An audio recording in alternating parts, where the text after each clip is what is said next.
భారత రాజ్యాంగ లక్షణాల్లో మరొక లక్షణం స్వతంత్ర ఏకీకృత న్యాయ వ్యవస్థ. ఇక్కడ ఇంతకన్నా ముందు మనం భారత రాజ్యాంగ లక్షణాల గురించి మాట్లాడుకుంటూ భారతదేశంలో పార్లమెంటు సార్వభౌమాధికారము న్యాయశాఖ ఔన్నత్యము రెండు ఉన్నాయని తెలుసుకున్నామండి. భారతదేశంలో స్వతంత్ర న్యాయ వ్యవస్థ మరియు ఏకీకృత న్యాయ వ్యవస్థ రెండు కలిసి కొనసాగుతున్నాయని చెప్పొచ్చు. అయితే ఈ స్వతంత్ర ఏకీకృత న్యాయ వ్యవస్థలు రెండూ కొనసాగుతున్నాయని చెప్తున్నప్పుడు అసలు స్వతంత్ర న్యాయ వ్యవస్థ అంటే ఏంటి మొదలు తెలియాలి. స్వతంత్ర న్యాయ వ్యవస్థ అంటే న్యాయ వ్యవస్థ మీద ఎవరి నియంత్రణ లేకుండా స్వతంత్రంగా తీర్పులు ఇవ్వగలిగితే దాన్ని స్వతంత్ర న్యాయ వ్యవస్థ అంటారు. అంటే న్యాయ వ్యవస్థను ఎవరు కంట్రోల్ చేయకుండా తీర్పులు ఇవ్వడానికి అవకాశం ఇచ్చినట్టయితే స్వతంత్ర న్యాయ వ్యవస్థ అంటారు. ఈ స్వతంత్ర న్యాయ వ్యవస్థ అనేది భారతదేశంలో కొనసాగడానికి కోసం మనం అనేక ఏర్పాట్లు చేశాం. ఫర్ ఎగ్జాంపుల్ సుప్రీంకోర్టు, హైకోర్టు న్యాయమూర్తులు ఉన్నారు. ఈ సుప్రీంకోర్టు, హైకోర్టు న్యాయమూర్తుల వేతనాలు అంటే వాళ్ళ శాలరీసు వాళ్లకు నష్టం కలిగించే విధంగా తగ్గించే అధికారం, వాళ్ళు పదవిలో ఉన్నప్పుడు వాళ్ళ వేతనాల్ని వాళ్ళకు నష్టం కలిగించే విధంగా తగ్గించే అధికారం పార్లమెంటుకు కూడా లేదు. ఎందుకంటే వాళ్ళు ఏదైనా కారణం చేత, పార్లమెంట్ సభ్యులు ఏదైనా కారణం చేత వీళ్ళ వేతనం తగ్గిద్దామన్నా అలా తగ్గించే అవకాశం రాజ్యాంగబద్ధంగా లేదండి. అదొకటి. ఇంకోటి ఏంటంటే ఈ సుప్రీంకోర్టు, హైకోర్టు న్యాయమూర్తులు పదవీ విరమణ చేసిన తర్వాత వాళ్ళు లాభదాయక ప్రభుత్వ పదవులు చేపట్టకూడదు, ఆఫీస్ ఆఫ్ ప్రాఫిట్ ఉండే పదవులు చేపట్టకూడదు అని కూడా ఒక నియమం ఉంది. అదేవిధంగా ఈ సుప్రీంకోర్టు, హైకోర్టు న్యాయమూర్తుల గురించి అంటే వీళ్ళ ప్రవర్తన గురించి కానీ, వీళ్ళ తీర్పుల గురించి కానీ, వీళ్ళ కార్యకలాపాల గురించి కానీ వాళ్ళను తొలగించే సందర్భంలో తప్ప మరి ఇంకే సందర్భంలోనూ పార్లమెంట్లో చర్చించకూడదు. అంటే ఇవన్నీ ఎందుకు పొందుపరిచామంటే న్యాయ వ్యవస్థ స్వతంత్రంగా, నిష్పక్షపాతంగా తీర్పులు ఇవ్వాలనే ఉద్దేశంతో. అంటే న్యాయ వ్యవస్థ మీద ఎవరి రిస్ట్రిక్షన్స్ లేనట్టయితే అప్పుడు స్వతంత్ర తీర్పులు ఇచ్చేందుకు అవకాశం ఉంటుంది. కాబట్టి ఈ విధంగా స్వతంత్ర న్యాయ వ్యవస్థను ఏర్పాటు చేయడం జరిగింది. ఇక ఏకీకృత న్యాయ వ్యవస్థ అంటే ఇంటిగ్రేటెడ్ జ్యుడిషియరీ. ఏకీకృత న్యాయ వ్యవస్థ అంటే ఏంటి అంటే దేశం మొత్తం మీద, భారతదేశం మొత్తం మీద ఒకే రకమైనటువంటి న్యాయ సూత్రాలు అమలవడం. ఒకే రకమైన న్యాయ సూత్రాలు అమలవడం అంటే ఏంటి అంటే దేశంలో ఒక వ్యక్తి ఎక్కడ తప్పు చేసినా ఒకే రకమైన శిక్ష ఉంటుంది. అంటే ఒక వ్యక్తి హైదరాబాద్లో తప్పు చేస్తే ఒక శిక్ష, ఉత్తరప్రదేశ్లో తప్పు చేస్తే ఒక శిక్ష ఉండదండి. భారతదేశంలో తప్పు తప్పే, ఎక్కడ తప్పు చేసినా దానికి ఒకే రకమైన శిక్ష ఉంటుంది. అదేవిధంగా దేశంలో ఉండే న్యాయస్థానాలన్నీ కూడా, దేశంలో ఉండే న్యాయస్థానాలు అంటే సుప్రీంకోర్టు, హైకోర్టు, జిల్లా కోర్టులు ఇవన్నీ కూడా ఒక క్రమానుగత శ్రేణిలో పనిచేస్తాయి. అంటే పై స్థాయిలో సుప్రీంకోర్టు, ఇది జాతీయ స్థాయిలో. అదే రాష్ట్ర స్థాయిలో అయితే హైకోర్టులు, ఇంకా కింది స్థాయిలో జిల్లా కోర్టులు. ఇట్లా న్యాయస్థానాలన్నీ ఒక క్రమానుగత శ్రేణిలో పనిచేసే వ్యవస్థ భారతదేశంలో ఉంది. ఇది మనకి ఏకీకృత న్యాయ వ్యవస్థ అని చెప్పొచ్చు. స్వతంత్ర న్యాయ వ్యవస్థ అంటే న్యాయ వ్యవస్థ మీద ఎవరి నియంత్రణ లేకపోవడం. ఏకీకృత న్యాయ వ్యవస్థ అంటే దేశంలోని న్యాయస్థానాలన్నీ ఒక క్రమానుగత శ్రేణిలో పనిచేయడం, దాంతోపాటు ఈ న్యాయ వ్యవస్థల అంటే ఇక్కడ సుప్రీంకోర్టు, హైకోర్టు, జిల్లా కోర్టులని ఒక క్రమానుగత శ్రేణిలో పనిచేయడం మాత్రమే కాకుండా దేశంలో ఎక్కడ తప్పు చేసినా ఒకే రకమైన శిక్షా స్మృతి అమల్లో ఉండడం. ఇది ఏకీకృత న్యాయ వ్యవస్థ. దీన్ని ఇంకా సులభంగా అర్థం చేసుకోవాలి అంటే మనం ఇతర దేశాలతో కంపేర్ చేసి గమనించాలండి. మనం ముందు అంశాల్లో కూడా గమనించాం. మనం ఇండియాను కంపేర్ చేయాల్సి వస్తే చాలా సందర్భాల్లో ఎవరితో కంపేర్ చేస్తామంటే అమెరికాతో కంపేర్ చేస్తాము, అదేవిధంగా బ్రిటన్తో కంపేర్ చేస్తాము. ఫర్ ఎగ్జాంపుల్ భారతదేశాన్ని మనం అమెరికాతో కంపేర్ చేద్దాం. అమెరికాతో కంపేర్ చేసినప్పుడు అమెరికాలో న్యాయ వ్యవస్థ స్వతంత్రంగా ఉందా అంటే అమెరికాలో మనకి స్వతంత్ర న్యాయ వ్యవస్థ ఉంది. అమెరికాలో కూడా న్యాయ వ్యవస్థ తీర్పుల మీద ఎవరి నియంత్రణ ఉండదు. కాబట్టి అమెరికాలో స్వతంత్ర న్యాయ వ్యవస్థ ఉందని చెప్పవచ్చు. మరి అమెరికాలో ఏకీకృత న్యాయ వ్యవస్థ ఉందా? ఏకీకృత న్యాయ వ్యవస్థ అంటే అమెరికా అనేటువంటి దేశం మొత్తంలోనూ ఒకే రకమైన న్యాయ సూత్రాలు అమలవుతున్నాయా అంటే అమెరికాలో ఏకీకృత న్యాయ వ్యవస్థ లేదు అని చెప్పొచ్చండి. ఎందుకంటే అమెరికాను మనం యుఎస్ఏ అంటాం. యుఎస్ఏ అంటే United States of America, America సంయుక్త రాష్ట్రాలు అంటున్నాం. అమెరికాలో ఇప్పుడు 50 రాష్ట్రాలు ఉన్నాయండి. ఈ 50 రాష్ట్రాల్లో కూడా ఒక్కొక్క రాష్ట్రంలో ఒక్కొక్క రకమైన న్యాయ సూత్రాలు ఉన్నాయి. ఇంకా విషయం ఏంటంటే అమెరికాలో జాతీయ రాజ్యాంగంతో పాటు ప్రతి రాష్ట్రానికి ఒక వేరువేరు రాజ్యాంగం ఉంటుంది. భారతదేశానికి దేశం మొత్తానికి ఒకటే రాజ్యాంగం ఉంటుంది. అమెరికాలో అయితే ఒక్కొక్క రాష్ట్రానికి ఒక సపరేట్ రాజ్యాంగం ఉంటుంది. అదేవిధంగా ఒక్కొక్క రాష్ట్రంలో ఒక్కొక్క రకమైన న్యాయ సూత్రాలు ఉంటాయి. అంటే ఫర్ ఎగ్జాంపుల్ అమెరికాలో ఒక రాష్ట్రంలో ఒక తప్పు చేస్తే 10 సంవత్సరాలు జైలు శిక్ష పడింది అనుకోండి. అదే తప్పు మరొక రాష్ట్రంలో చేస్తే ఓ 2 సంవత్సరాలు జైలు శిక్ష పడవచ్చు. ఎందుకు ఇలా ఉంది? ఒక చోట తప్పు అయింది, మరో చోట తప్పు కాకుండా పోతుందా అంటే అమెరికాలో ఏవైతే రాష్ట్రాలు ఉన్నాయో ఆ రాష్ట్రాలన్నీ ఒకప్పుడు వేరువేరు దేశాలు. వేరువేరు దేశాలు కాబట్టి ఒక్కొక్క దేశంలో ఒక్కొక్క రకమైన సంస్కృతి, ఒక్కొక్క రకమైన సాంప్రదాయం, ఒక్కొక్క రకమైనటువంటి పద్ధతులు అమల్లో ఉంటాయి. అంటే ఒక దేశంలో కరెక్ట్ అయింది, ఇంకొక దేశంలో అది వాళ్ళ సాంప్రదాయం ప్రకారం అది కరెక్ట్ కాకపోవచ్చు. ఒక సాంప్రదాయ దేశాన్ని గమనిస్తే మద్యం సేవించడం అనేది అక్కడ తప్పు అయి ఉండొచ్చు, మరొక దేశంలో అది వాళ్ళ ఆహారంలో భాగం కావచ్చు. కాబట్టి అక్కడ తప్పు కాకపోవచ్చు. కాబట్టి ఇక్కడ మనం అర్థం చేసుకోవాల్సిన విషయం ఏంటంటే అమెరికాలో స్వతంత్ర న్యాయ వ్యవస్థ ఉంది, కానీ ఏకీకృత న్యాయ వ్యవస్థ లేదు. ఎందుకు లేదు అంటే దేశం మొత్తం మీద ఒకే రకమైనటువంటి న్యాయ సూత్రాలు అమల్లో లేవు కాబట్టి, ఒక్కొక్క రాష్ట్రంలో ఒక్కొక్క న్యాయ సూత్రాలు అమల్లో ఉన్నాయి కాబట్టి అక్కడ ఏకీకృత న్యాయ వ్యవస్థ లేదని గుర్తించాలి. అదేవిధంగా మనం గమనించినట్టయితే బ్రిటన్లో తీసుకున్నారనుకోండి. బ్రిటన్లో స్వతంత్ర న్యాయ వ్యవస్థ అనేది ఉందా లేకపోతే ఏకీకృత న్యాయ వ్యవస్థ ఉందా అనే అంశాన్ని గమనిస్తే బ్రిటన్ అనేది ఒక చిన్న దేశం కాబట్టి దేశం మొత్తానికి ఒకే రకమైన న్యాయ సూత్రాలు ఉంటాయి కాబట్టి బ్రిటన్లో ఏకీకృత న్యాయ వ్యవస్థ ఉంది, కానీ బ్రిటన్లో స్వతంత్ర న్యాయ వ్యవస్థ లేదు. ఎందుకు బ్రిటన్లో స్వతంత్ర న్యాయ వ్యవస్థ లేదు అంటే బ్రిటన్లో న్యాయ వ్యవస్థ కన్నా కూడా పార్లమెంట్ అక్కడ పవర్ఫుల్గా ఉంటుంది. కాబట్టి బ్రిటన్లో మనకి ఏకీకృత న్యాయ వ్యవస్థ ఉందే కానీ స్వతంత్ర న్యాయ వ్యవస్థ లేదని చెప్పొచ్చండి. దీన్నే మనం ఒక టేబుల్ రూపంలో గమనించవచ్చు. అంటే భారతదేశము, అమెరికా, బ్రిటన్ ఈ మూడింటిని కంపేర్ చేసినప్పుడు ఏ దేశంలో ఎలాంటి న్యాయ వ్యవస్థ ఉంది అనేది మనం కంపారిటివ్లీ అబ్జర్వ్ చేయొచ్చండి. దేశము,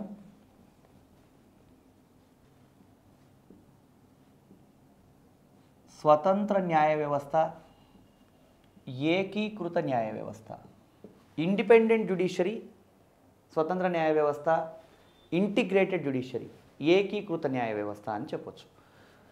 ఫర్ ఎగ్జాంపుల్ అమెరికాని తీసుకున్నాం. అమెరికా అనే దేశంలో స్వతంత్ర న్యాయ వ్యవస్థ ఉందా అంటే అమెరికాలో స్వతంత్ర న్యాయ వ్యవస్థ ఉంది.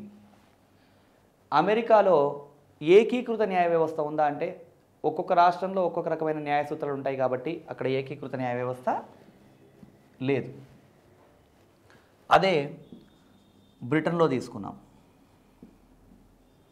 బ్రిటన్లో స్వతంత్ర న్యాయ వ్యవస్థ ఉందా అంటే బ్రిటన్లో స్వతంత్ర న్యాయ వ్యవస్థ లేదు. బ్రిటన్లో ఏకీకృత న్యాయ వ్యవస్థ అంటే బ్రిటన్ చిన్న దేశం కాబట్టి దేశం మొత్తం మీద ఒకే న్యాయ సూత్రాలు ఉన్నాయి, అక్కడ ఏకీకృత న్యాయ వ్యవస్థ ఉంది. అదే ఇండియాలో మనం గమనిస్తే ఇండియాలో స్వతంత్ర న్యాయ వ్యవస్థ ఉంది, ఏకీకృత న్యాయ వ్యవస్థ ఉంది. కాబట్టి ఇది ఒక భారత రాజ్యాంగ లక్షణం. భారతదేశంలో స్వతంత్ర మరియు ఏకీకృత న్యాయ వ్యవస్థ రెండు కలిసి కొనసాగుతున్నాయి అని మనం అబ్జర్వ్ చేయొచ్చు. ఇంతకుముందు మాట్లాడుకున్న టాపిక్లో కూడా ఇలాంటి టేబులే మనం గమనించాం. ఏంటది అంటే భారతదేశంలో పార్లమెంటు సార్వభౌమాధికారం ఉందా, న్యాయశాఖ ఔన్నత్యం ఉందా అన్న విషయాన్ని గమనిస్తే భారతదేశంలో పార్లమెంటు సార్వభౌమాధికారము, న్యాయశాఖ ఔన్నత్యం రెండూ ఉన్నాయని చెప్పాం. అలాగే ఇప్పుడు స్వతంత్ర ఏకీకృత న్యాయ వ్యవస్థ రెండు కలిసి కొనసాగుతున్నాయని గమనించాలి. ఇది మరొక భారత రాజ్యాంగ లక్షణం. భారత రాజ్యాంగ లక్షణాల్లో నెక్స్ట్ లక్షణం ఏంటి అంటే భారతదేశం సమాఖ్యన ఏకకేంద్రన అని తెలుసుకోవడం అండి. భారత రాజ్యాంగాన్ని గమనించినట్టయితే ఈ విషయంలో చాలా పెద్ద డిబేట్ ఉంది. భారతదేశం సమాఖ్య రాజ్యమా, ఏకకేంద్ర రాజ్యమా అని అర్థం చేసుకోవడం చాలా కష్టం అండి. దీనికి సంబంధించి ఏమంటారంటే భారతదేశాన్ని గురించి వ్యాఖ్యానిస్తూ భారతదేశంలో కేంద్ర ప్రభుత్వానికి ఎక్కువ అధికారాలు ఉన్నాయి కాబట్టి బలమైనటువంటి కేంద్ర ప్రభుత్వం కలిగినటువంటి సమాఖ్య వ్యవస్థ అని చెప్తారు. అసలు భారతదేశం సమాఖ్యన ఏకకేంద్రన అన్న అంశం ఒక అభ్యర్థికి అర్థం కావాలి అంటే అసలు ఏకకేంద్ర అంటే ఏంటి, సమాఖ్య అంటే ఏంటి, ప్రాథమికంగా ఇవి తెలియాలి. ఇవి తెలిసినప్పుడు అసలు సమాఖ్యన ఏకకేంద్రన అనే విషయాన్ని మనం చెప్పగలం. ఫర్ ఎగ్జాంపుల్ ఏకకేంద్ర రాజ్యం అంటే ఏంటో మనం తెలుసుకుందాం.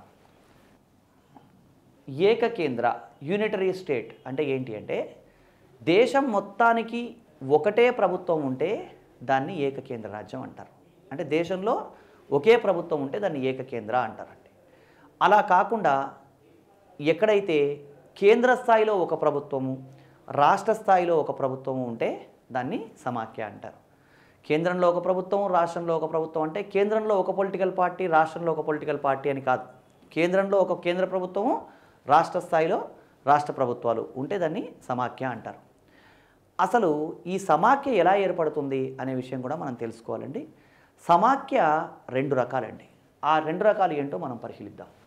ఏకీకరణ ద్వారా ఏర్పడ్డ సమాఖ్య అంటే ఏంటి అంటే కొన్ని చిన్న చిన్న ఇరుగు పొరుగు రాజ్యాలన్నీ కలిపి ఒక పెద్ద దేశంగా ఏర్పడితే దాన్ని ఏకీకరణ ద్వారా ఏర్పడ్డ సమాఖ్య అని చెప్పొచ్చు. అంటే ఫర్ ఎగ్జాంపుల్ ఇట్లా ప్రపంచ పటంలో ఏ, బి, సి, డి అనే దేశాలు ఉన్నాయి. అదేవిధంగా ఈ, ఎఫ్, జి, హెచ్ ఇవన్నీ కొన్ని చిన్న చిన్న దేశాలు అనుకుందాం. ఇక్కడ ఒక పక్కన ఎక్స్ అనే ఒక పెద్ద దేశం ఉంది. ఏదో ఒక సందర్భంలో ఈ దేశాలు ఏమనుకోవచ్చు అంటే ఈ ఎక్స్ అనే పెద్ద దేశం నుంచి మాకు ప్రమాదం ఏర్పడవచ్చు. అంటే ఈ దేశం పెద్ద దేశం కాబట్టి, బలమైన దేశం కాబట్టి మనల్ని ఆక్రమించుకోవడానికి ప్రయత్నం చేయొచ్చు అని భావించవచ్చు. అలాంటప్పుడు వాళ్ళ అవసరాలు ఏవైనా కావచ్చు. ఆ అవసరాల దృష్ట్యా ఏ అవసరాలైనప్పటికీ ఈ చిన్న చిన్న చిన్న రాజ్యాలన్నీ కలిపి ఒక పెద్ద భూభాగంగా ఏర్పడితే దాన్ని ఏమనాలి అంటే ఏకీకరణ ద్వారా ఏర్పడ్డ సమాఖ్య. కొన్ని చిన్న చిన్న ఇరుగు పొరుగు రాజ్యాలు ఏ అవసరాల దృష్ట్యా అయినా సరే ఒక పెద్ద దేశంగా ఏర్పడితే దాన్ని ఏకీకరణ ద్వారా ఏర్పడ్డ సమాఖ్య అంటామండి. ఫర్ ఎగ్జాంపుల్ మనం గమనించినట్టయితే అమెరికాని ఏమంటారు? USA, United States of America. అంటే అమెరికా అనేది కొన్ని రాష్ట్రాల సముదాయం. అంటే ఈ విధంగా చిన్న చిన్న భూభాగాలన్నీ కలిపి ఒక పెద్ద భూభాగంగా ఏర్పడింది కాబట్టి అమెరికాను యునైటెడ్ స్టేట్స్ ఆఫ్ అమెరికా అన్నాం. అమెరికాను మనం ఏకీకరణ ద్వారా ఏర్పడ్డ సమాఖ్యకు ఉదాహరణగా చెప్పవచ్చు. అలా కాకుండా ఒక పెద్ద భూభాగం ఏదైనా కారణం చేత చిన్న చిన్న చిన్న రాష్ట్రాలుగా విడిపోతే అప్పుడు దాన్ని విచ్ఛిన్నం ద్వారా ఏర్పడ్డ సమాఖ్య అని చెప్పొచ్చు.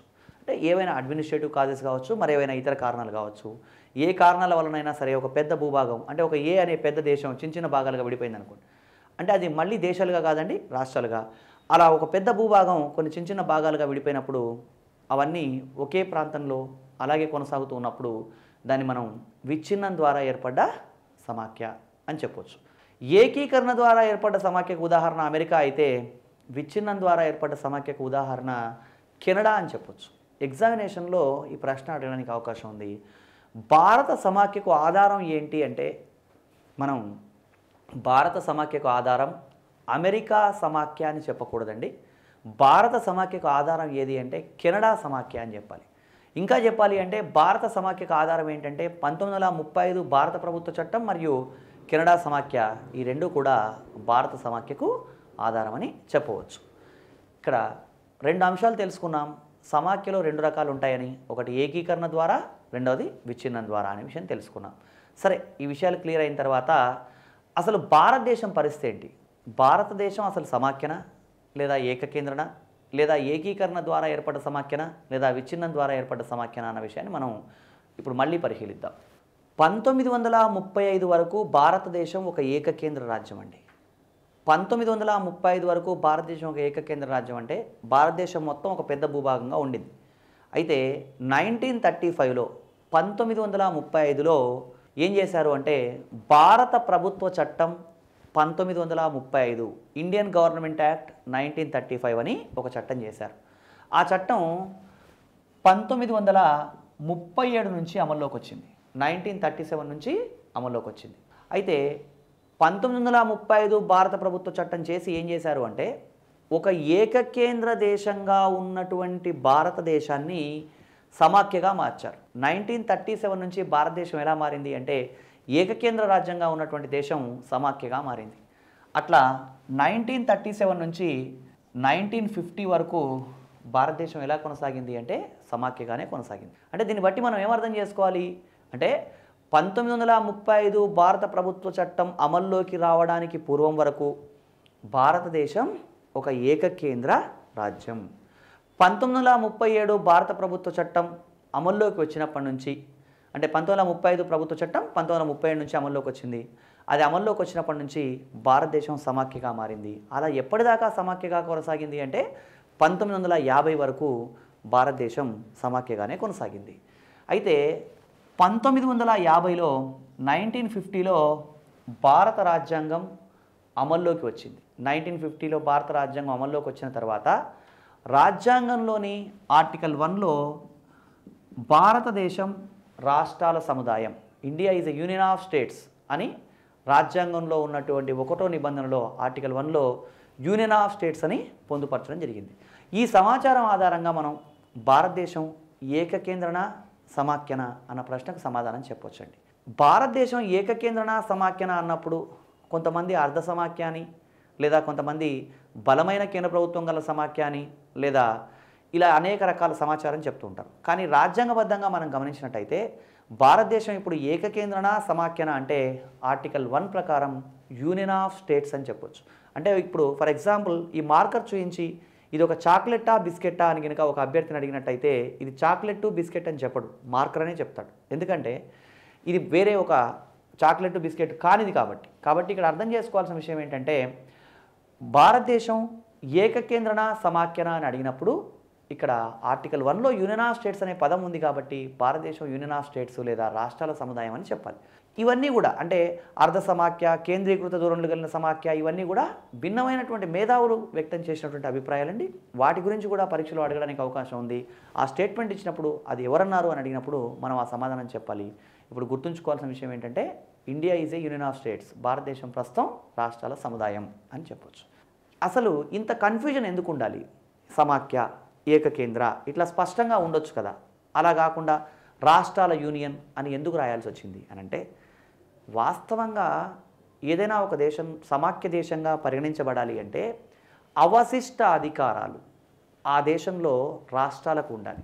కానీ భారతదేశంలో అవశిష్ట అధికారాలు అంటే ఏంటి? కేంద్ర జాబితా, రాష్ట్ర జాబితా, ఉమ్మడి జాబితా, ఈ 3 జాబితాల్లో లేని అంశాలను అవశిష్ట అధికారాలు అంటారు. 7వ షెడ్యూల్ అనే అంశం మాట్లాడుకున్నప్పుడు మనం ఈ 3 జాబితాల గురించి మీకు ఒక టేబులర్ ఫార్మాట్లో చెప్పడం జరిగింది. అక్కడ ఈ అవశిష్ట అధికారాలు రాష్ట్రాలకు ఉంటే అది సమాఖ్య.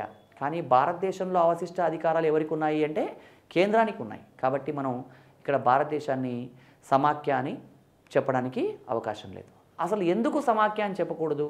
లేదా రాజ్యాంగంలో సమాఖ్య అనే పదం రాస్తే ఏమయ్యేది అంటే అలా రాసి ఉంటే చాలా పెద్ద ప్రమాదం ఏర్పడి ఉండే అవకాశం ఉండేదండి. ఎందుకంటే ఏదైనా ఒక రాజ్యాంగంలో ఫెడరేషన్, సమాఖ్య అన్న పదం కనుక రాస్తే ఈ రాష్ట్రాలకు ఎలాంటి అవకాశాలు ఉంటాయంటే ఆ దేశంలో ఉన్నటువంటి రాష్ట్రాలు దేశాలుగా విడిపోయే అవకాశం ఉంటుంది.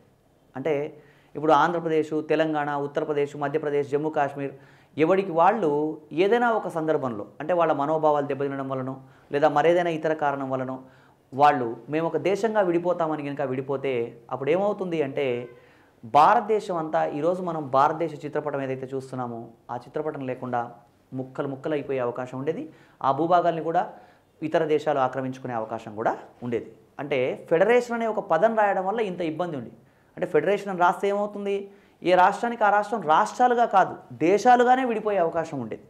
అలా విడిపోయినట్టయితే ఇతర దేశాలు మన భూభాగాన్ని ఆక్రమించే అవకాశం ఉండేది. కాబట్టి 1950లో మనకున్న కండిషన్స్ దృష్ట్యా మనం ఏం చేసామంటే ఫెడరేషన్ అనే పదాన్ని రాసాం. అంటే దేశ సమైక్యత, సమగ్రతను పరిరక్షించడం కోసం, దేశంలో ఉన్న భూభాగాలన్నింటినీ రక్షించుకోవడం కోసం మనం ఈ పదాన్ని వాడడమే జరిగిందే తప్ప ఇంకా దీనికి మరో కారణం ఏమీ లేదు. ఇంకొక రకంగా చెప్పాలంటే ఏంటంటే భారతదేశం ప్రాథమికంగా విచ్ఛిన్నం ద్వారా ఏర్పడ్డ సమాఖ్యగా ఉండింది. కాబట్టి ఈ దేశంలో ఉన్నటువంటి రాష్ట్రాలు మళ్ళీ దేశాలుగా విడిపోవడానికి వీల్లేదు. ఫర్ ఎగ్జాంపుల్ ఇప్పుడు అమెరికాను తీసుకున్నట్టయితే అమెరికాలో ఉన్నటువంటి రాష్ట్రాలు దేశాలుగా విడిపోవచ్చు, వాళ్ళకి కావాలనుకుంటే వాళ్ళకు సపరేట్ దేశంగా విడిపోవచ్చు. కానీ భారతదేశంలో అలాంటి అవకాశం లేదని గమనించాలి. ఇది మరొక లక్షణం అండి. భారతదేశం సమాఖ్యన, ఏకకేంద్ర అన్నప్పుడు మనం చెప్పేప్పుడైతే బలమైన కేంద్ర ప్రభుత్వం గల సమాఖ్య అంటాం, కానీ మనకి క్లారిటీ ఉంది. ఇప్పుడు ఒరిజినల్గా రాజ్యాంగం ప్రకారం ఏంటంటే యూనియన్ ఆఫ్ స్టేట్స్ అని చెప్తారు. ఇక ఈ భారతదేశాన్ని గురించి భిన్నమైన మేధావులు అంటే ఈ సమాఖ్యన ఏకకేంద్ర అన్న అంశానికి సంబంధించిన విషయాన్ని గురించి భిన్నమైన మేధావులు భిన్నమైన అభిప్రాయాలను వ్యక్తం చేయడం జరిగింది. ఎవరు ఏమన్నారు అనే విషయం మనం గమనించాలండి. దీనికి సంబంధించి కేసీ వేర్ అనేటువంటి రాజ్యాంగ నిపుణుడు భారతదేశం అర్ధ సమాఖ్య క్వాజీ ఫెడరల్ అని చెప్పడం జరిగిందండి. కేసీ వేర్ భారతదేశం అర్ధ సమాఖ్య అన్నాడు. అదేవిధంగా అంబేద్కర్ భారతదేశం సాధారణ పరిస్థితుల్లో సమాఖ్య, అత్యవసర పరిస్థితుల్లో ఏకకేంద్ర అన్నాడు. సాధారణ పరిస్థితుల్లో సమాఖ్య, అత్యవసర పరిస్థితుల్లో ఏకకేంద్ర అంటే దేశంలో ఎమర్జెన్సీ లేనప్పుడు అంతా బాగున్నప్పుడు ఒక సమాఖ్య రాజ్యాంగాన్ని కొనసాగుతోంది. ఒకవేళ ఎమర్జెన్సీ ఇంపోజ్ చేసినప్పుడు ఆర్టికల్ 352, 356, 360 ఇవన్నీ ఎమర్జెన్సీకి సంబంధించిన ముఖ్యమైన నిబంధనలు. ఆ విధంగా ఎమర్జెన్సీ డిక్లేర్ చేసినప్పుడు ఏమవుతుంది అంటే అధికారాలన్నీ కేంద్ర ప్రభుత్వానికి వెళ్ళిపోతాయి. కాబట్టి భారతదేశం అత్యవసర పరిస్థితుల్లో ఏమవుతుంది, ఏకకేంద్ర రాజ్యాంగం మారుతుందని అంబేద్కర్ తన అభిప్రాయాన్ని వ్యక్తం చేయడం జరిగింది. అదేవిధంగా మారిస్ జోన్స్ అనే వ్యక్తి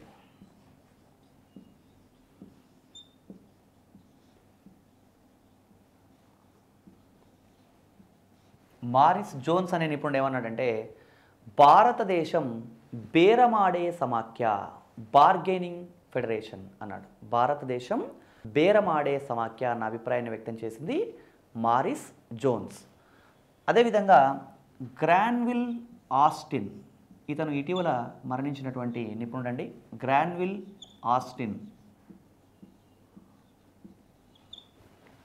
ఆస్టిన్ ఏమన్నాడంటే భారతదేశం సహకార సమాఖ్య, ఈ సహకార సమాఖ్య అన్న పదం ఇటీవలి కాలంలో మనం నరేంద్ర మోడీ గారు చాలా సందర్భాల్లో వాడుతున్నారు, మీరు గమనించే ఉంటారు కదా. సహకార సమాఖ్య అంటే ఈ గ్రాన్విల్ ఆస్టిన్ అభిప్రాయంలో భారతదేశంలో కేంద్ర రాష్ట్ర ప్రభుత్వాల మధ్య సహకారం సమన్వయం ఉంటుంది కాబట్టి సహకార సమాఖ్య అన్న భావనను వ్యక్తం చేయడం జరిగింది. సో ఇది సహకార సమాఖ్య అని అర్థం. అదేవిధంగా మనకి ఇంకా ఏమని చెప్పడం జరిగింది దీని గురించి వ్యాఖ్యానాలు అని అయితే భారతదేశం కేంద్రీకృత ధోరణులు కలిగినటువంటి సమాఖ్య అన్న భావన కూడా ఉందండి. ఐవర్ జెన్నింగ్స్ అనేటువంటి నిపుణుడు భారతదేశం కేంద్రీకృత ధోరణులు కలిగిన సమాఖ్య వ్యవస్థ అని చెప్పడం జరిగింది. ఇవన్నీ కూడా భారతదేశానికి సంబంధించి సమాఖ్యన ఏకకేంద్ర అన్నదానికి సంబంధించి భిన్నమైనటువంటి వ్యాఖ్యానాలు. సో మరి భారతదేశానికి సంబంధించి ఏకకేంద్రన సమాఖ్య అనే విషయంలో మనకు క్లారిటీ వచ్చింది. దీని తర్వాత భారతదేశంలో ఏకకేంద్ర లక్షణాలు ఉన్నాయి, సమాఖ్య లక్షణాలు రెండూ ఉన్నాయి కాబట్టి దీన్ని అర్ధ సమాఖ్య అనడం జరిగిందండి. మరి భారతదేశంలో ఏకకేంద్ర లక్షణాలు ఉన్నాయి, సమాఖ్య లక్షణాలు ఉన్నాయని అనుకున్నప్పుడు భారతదేశంలో ఉన్నటువంటి ఏకకేంద్ర లక్షణాలు ఏవి, సమాఖ్య లక్షణాలు ఏవి, అది కూడా మనం తెలుసుకోవాలి. మొదలు ఏకకేంద్ర లక్షణాల గురించి తెలుసుకోవాలి. ఏకకేంద్ర లక్షణాలు ఏమున్నాయి భారతదేశంలో అంటే దేశం మొత్తం మీద భారతదేశం మొత్తానికి కూడా ఒకే ఒక రాజ్యాంగం ఉందండి, ఏకరాజ్యాంగం ఉందని చెప్పినప్పుడు ఒక అనుమానం వ్యక్తం అవ్వచ్చు. ఏమని అంటే జమ్మూ కాశ్మీర్ ప్రాంతానికి ప్రత్యేక రాజ్యాంగం ఉంది కదా, అక్కడ ఇంకో రాజ్యాంగం ఉంది కదా అని. రాష్ట్రం అన్న పదానికి ఇవ్వబడ్డ నిర్వచనంలో జమ్మూ కాశ్మీర్ మినహా మిగతా అన్ని రాష్ట్రాలు అని చెప్పడం జరిగింది. జమ్మూ కాశ్మీర్ ఒక ప్రత్యేక పరిస్థితి కాబట్టి దాన్ని పరిగణలోకి ఇక్కడ తీసుకోకూడదు. దేశం మొత్తానికి ఒకే రాజ్యాంగం ఉంది. అదేవిధంగా భారతదేశంలో గవర్నర్లు అనేవాళ్ళు నియమించబడుతున్నారు. గవర్నర్లు ఎన్నిక అవ్వట్లేదు. వాస్తవంగా గవర్నర్లు ఎన్నిక అవుతారు. ఇప్పుడు ఫర్ ఎగ్జాంపుల్ అమెరికాలో తీసుకున్నట్టయితే గవర్నర్లు ఎన్నిక అవుతారు. భారతదేశంలో గవర్నర్లు నియమించబడుతున్నారు. ఈ గవర్నర్లను కేంద్ర ప్రభుత్వం నియమిస్తుంది అంటే ఇది కూడా ఒక ఏకకేంద్ర లక్షణం. అంటే గవర్నర్లు నియమించబడడం.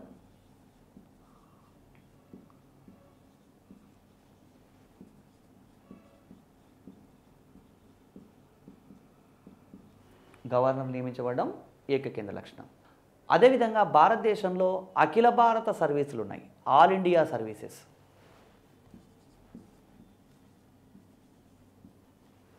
అఖిల భారత సర్వీసులు అంటే ఐఏఎస్, ఐపీఎస్, ఐఎఫ్ఎస్. ఈ ఐఏఎస్, ఐపీఎస్, ఐఎఫ్ఎస్ లాంటి సర్వీసులకు ఎంపికైనటువంటి వ్యక్తులు దేశంలో ఏ ప్రాంతంలోనైనా పనిచేయచ్చు. ఇలాంటి అఖిల భారత సర్వీసులు ఉన్నటువంటి వ్యవస్థ ఉంది కాబట్టి భారతదేశం ఏకకేంద్ర లక్షణాలు ఉన్నటువంటి అంశంగా చెప్పొచ్చండి. ఇది ఒక ఏకకేంద్ర లక్షణంగా చెప్పొచ్చు. అదేవిధంగా అత్యవసర అంశాలు అంటే ఆర్టికల్ 352, 356, 360 ఇవన్నీ కూడా ఈ అత్యవసర అంశాలు కూడా ఉన్నాయి కాబట్టి ఇవన్నీ ఏకకేంద్ర లక్షణాలు. మరి సమాఖ్య లక్షణాలు ఏంటి? సమాఖ్య లక్షణాలు ఏంటంటే భారతదేశంలో కేంద్ర రాష్ట్రాల మధ్య అధికార విభజన ఉంది. అధికార విభజన.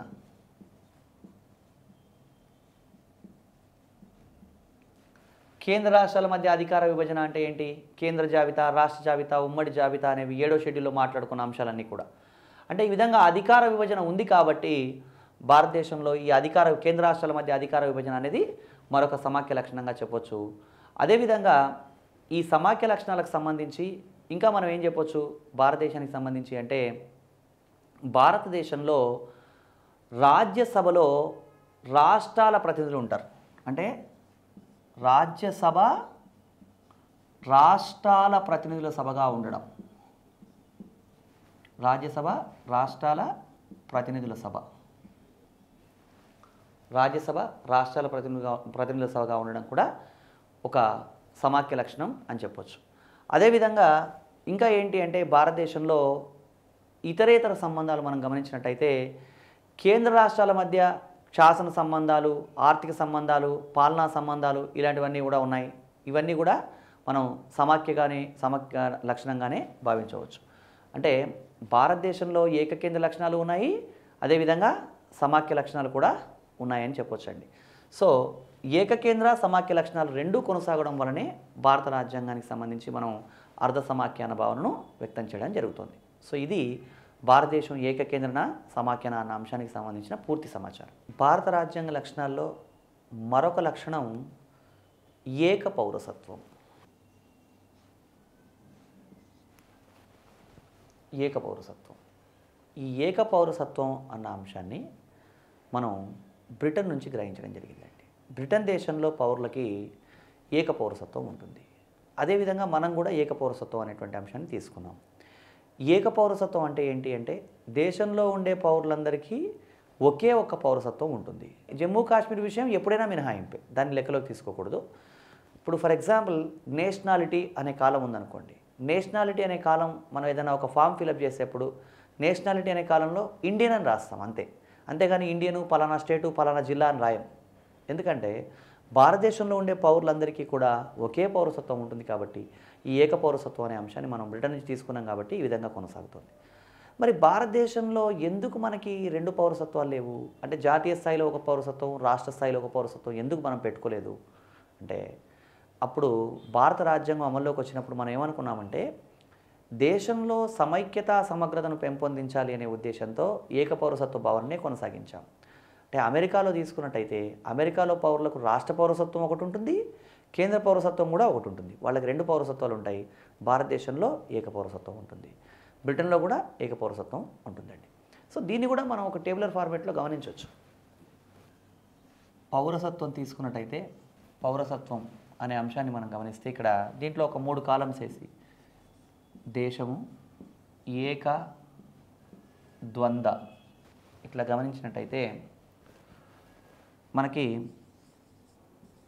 అమెరికాలో తీసుకుంటే అమెరికాలో పౌరులకి ఏక పౌరసత్వం ఉండదు, అక్కడ ద్వంద్వ పౌరసత్వం ఉంటుంది. అదే బ్రిటన్లో తీసుకున్నట్టయితే బ్రిటన్లో పౌరులకు ఏక పౌరసత్వం ఉంటుంది, ద్వంద్వ పౌరసత్వం ఉండదు. ఇండియాలో పౌరులకు ఏక పౌరసత్వం ఉంటుంది, ద్వంద్వ పౌరసత్వం ఉండదు. భారతదేశంలో జమ్మూ కాశ్మీర్లో మాత్రం పౌరులకు జమ్మూ కాశ్మీర్ రాష్ట్ర పౌరసత్వం మరియు జాతీయ పౌరసత్వం రెండూ ఉంటాయి. ఇది మరొక భారత రాజ్యాంగ లక్షణం, ఏక పౌరసత్వం. నెక్స్ట్ లక్షణం ఏంటి అంటే భారత రాజ్యాంగ లక్షణాల్లో భారత రాజ్యాంగాన్ని ఒక అరువు మూట అని వ్యాఖ్యానించడం జరిగిందండి. అరువు మూట అంటే బండిల్ ఆఫ్ బారోయింగ్. అంటే భారతదేశంలో ఈరోజు మనం కొనసాగిస్తున్నటువంటి అనేక అంశాలని ఇతర అనేక దేశాల నుంచి గ్రహించడం జరిగింది కాబట్టి భారతదేశం ఒక అరువు మూట అని చెప్తున్నారు. ఈరోజు మన భారత రాజ్యాంగానికి దాదాపు 70% ఆధారం 1935 భారత ప్రభుత్వ చట్టం. 1935 భారత ప్రభుత్వ చట్టం అనే చట్టాన్ని బ్రిటిష్ ప్రభుత్వం చేయడం జరిగిందండి. ఆ చట్టం ఆధారంగా ఈరోజు భారత రాజ్యాంగంలో ఉన్న 70% అంశాలు ఉన్నాయి. అదేవిధంగా అనేక ఇతర దేశాల నుంచి అనేక అంశాలని మనం గ్రహించడం జరిగింది. దాని అంతా కూడా మనం ఒక టేబులర్ ఫార్మాట్లో గమనించవచ్చు. అది మనం ఆధారము, గ్రహించబడ్డ అంశము అన్న అంశంలో చూద్దాం.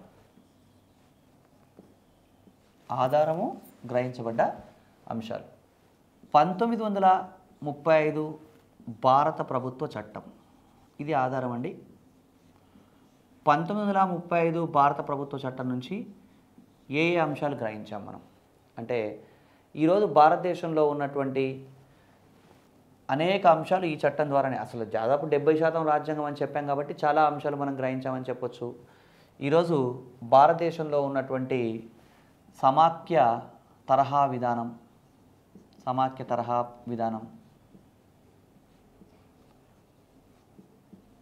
అదేవిధంగా న్యాయ వ్యవస్థ,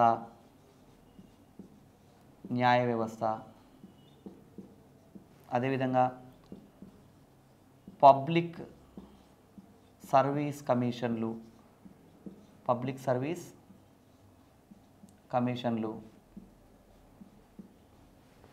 అదేవిధంగా పార్లమెంటు సభ్యులకు ఉండేటువంటి హక్కులు, దీంతోపాటు ఇంకా భారతదేశంలో గవర్నర్ని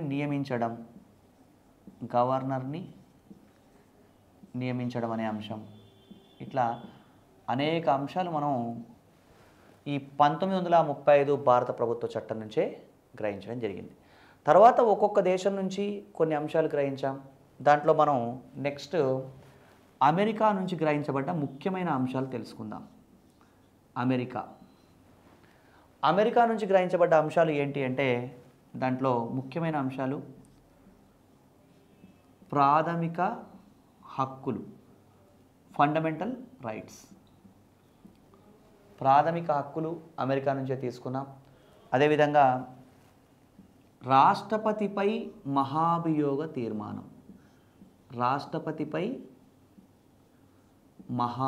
తీర్మానం, అంటే మహాభియోగం, ఇంపీచ్మెంట్ మోషన్, రాష్ట్రపతిపై మహాభియోగం అనే అంశం. రాష్ట్రపతిపై మహాభియోగం అంటే ఏంటి అంటే, రాష్ట్రపతిని తొలగించే పద్ధతి అండి ఇది, రాష్ట్రపతిపై మహాభియోగం అనే అంశం. అదేవిధంగా సుప్రీంకోర్టు మరియు హైకోర్టు న్యాయమూర్తుల తొలగింపు పద్ధతి,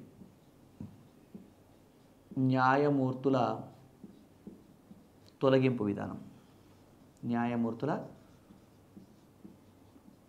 విధానం కూడా ఇక్కడి నుంచే తీసుకున్నాం. అమెరికా నుంచి తీసుకున్న అంశాలు ఏంటి అంటే, ఉపరాష్ట్రపతి పదవి,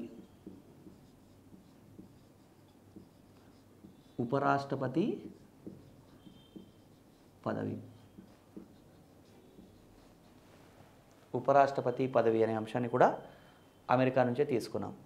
ఇంకా అమెరికా నుంచి ఏం గ్రహించామంటే, పబ్లిక్ ఇంట్రెస్ట్ లిటిగేషన్, పిల్, పబ్లిక్ ఇంట్రెస్ట్ లిటిగేషన్ అంటే ప్రజా ప్రయోజనాల వ్యాజ్యం. అయితే ఇది 1950లో భారత రాజ్యాంగం అమల్లోకి వచ్చినప్పుడు అని కాదండి.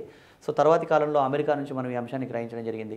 ఇట్లా అనేక అంశాలు అమెరికా నుంచి కూడా మనం గ్రహించడం జరిగింది.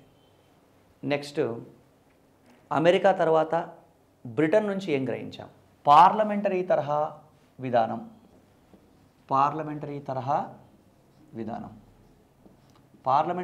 విధానం అంటే ఏంటో మనం ప్రవేశిక అన్న అంశంలో చర్చించడం జరిగింది. పార్లమెంటరీ తరహా విధానం, అదేవిధంగా సమన్యాయ పాలన, రూల్ ఆఫ్ లా, సమన్యాయ పాలన అన్న అంశం గ్రహించాం. అదేవిధంగా ద్విసభా విధానం, బైక్యామరల్ లెజిస్లేచర్, ద్విసభా విధానం అనే అంశాన్ని కూడా బ్రిటన్ నుంచే గ్రహించడం జరిగింది. అదేవిధంగా రిట్స్, రిట్స్ అంటాం. రిట్స్ అంటే ప్రాథమిక హక్కులకు భంగం కలిగినప్పుడు రిట్స్ జారీ చేసేటువంటి అంశం ఉందండి. ఇది కూడా మనం బ్రిటన్ నుంచే తీసుకోవడం జరిగింది. అదేవిధంగా ఏకీకృత న్యాయ వ్యవస్థ, ఏకీకృత న్యాయ వ్యవస్థ. నెక్స్ట్ పార్లమెంటు సభ్యుల హక్కులు, పార్లమెంట్ సభ్యులకు ఉండేటువంటి హక్కులు అనే అంశాన్ని, ఇవన్నీ మనం బ్రిటన్ నుంచి గ్రహించాం. ఇవి కీలకమైనవి. దీని తర్వాత మళ్ళీ మనం ఇతర అంశాలు మళ్ళీ మనం గమనించాలండి. అనేక ఇతర దేశాల నుంచి ఇంకా అనేక అంశాలు గ్రహించడం జరిగింది. వాటిలో మనం కొన్ని అంశాలు చూద్దాం. జపాన్ రాజ్యాంగం నుంచి జీవించే హక్కు, right to life and personal Liberty, జీవించే హక్కు. జర్మనీ రాజ్యాంగం నుంచి అత్యవసర పరిస్థితులలో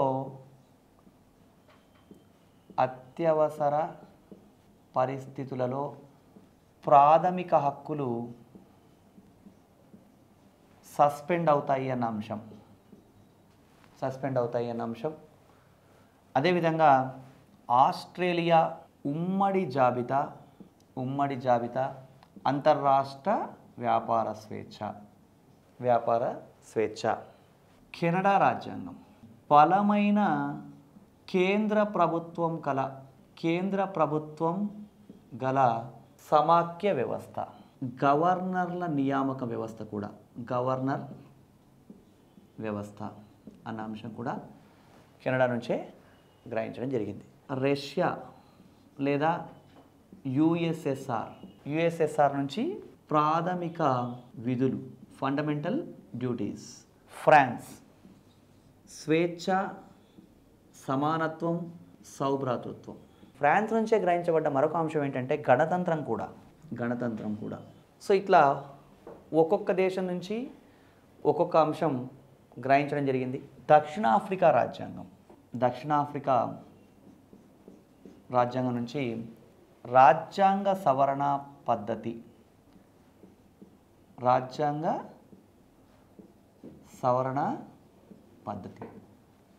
దక్షిణాఫ్రికా రాజ్యాంగం నుంచి రాజ్యాంగ సవరణ పద్ధతి గ్రహించాం. అదే ఐర్లాండ్ రాజ్యాంగం నుంచి ఆదేశ సూత్రాలు. నార్వే రాజ్యాంగం నుంచి ఎమ్మెల్యేలు కొంతమంది ఎమ్మెల్సీలను ఎన్నుకునే